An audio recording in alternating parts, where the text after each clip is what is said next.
Let's get back out to the hill, back to the base of Big Sky with Bane Froney, who has some special guest, Bane. A search and rescue, very important aspect of keeping everybody safe on the hill. And they've got some help, adorable help. Ooh.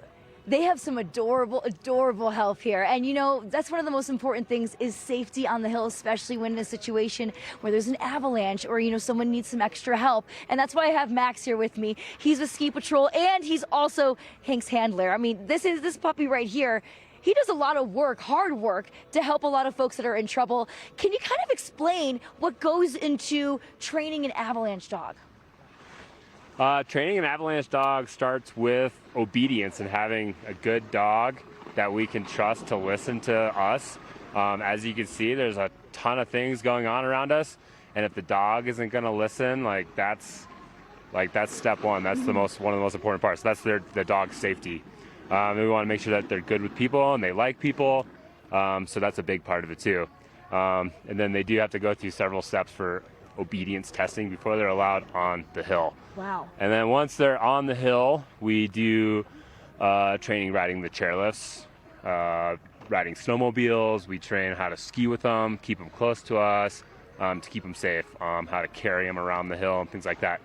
Then when we start to work to learn how to search, we start with what's called just a runaway, which is just a very simple game of hide and seek where the dog sees a person run away with a toy, and you tell the dog to search, and they want to go find that person, even if they're just behind a tree or something. Wow. And then they get to tug a war with that person, and you just do that over and over and over again, and you keep building, and soon you have that person climb into a hole, like a snow cave, Right. and then you put blocks and snow blocks in front of it, and eventually you kind of almost trick them into using their nose, and they're like, okay, I've been told to search 1,000 times. I don't see anybody, but they know they're looking for a human.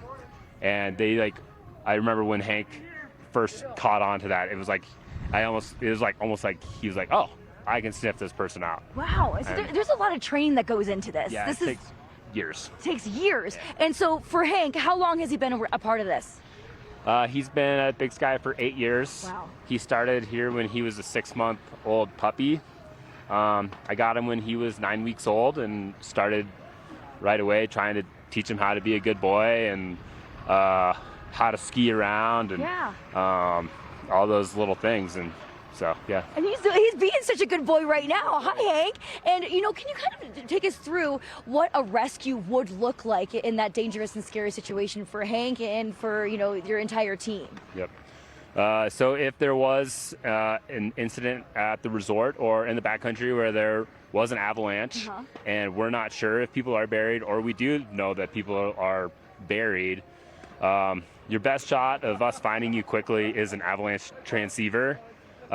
Your next best bet is an avalanche dog. And they're able to clear huge sections of avalanche debris, like where that avalanche has deposited and buried people potentially.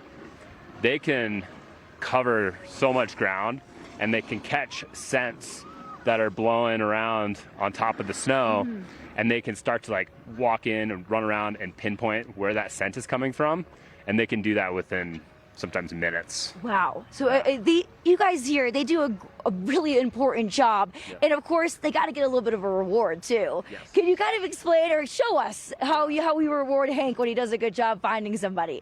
So yeah, when Hank finds somebody in a drill, we try to teach the dogs just to tug is their reward, and it almost kicks into a primal instinct for them. Wow. It's just yes, I found this person. Here we go. I get to play tug. So this is Hank's mitten. He likes softer toys, so we got it out here. Come here, buddy. What's this? Go, Hank, go! What's this? What's this? Go, Hank! Like that. Wow. And you always go side to side, like that. I like to get him pretty fired up. When he's growling like that, I know he's really happy. See, Hank deserves a really good reward. That looks like fun for Hank. That's amazing. And you said that Hank has been hanging around with you guys for a couple of years. How many other avalanche dogs do you guys have? This time we have 7 other dog teams. So that is a verified dog that's passed a test. And that dog re-verifies every 2 years here at Big Sky, and that includes a handler with them. Wow, so a big team here. And so, for folks that maybe are in a scary situation, if they're ever in an avalanche or anything like that, what do you recommend they do if they're in that situation? If you witness an avalanche, the best thing you can do is contact us and try to have as much information readily available for us. Where was that person? Did you see somebody caught? What was the last scene point?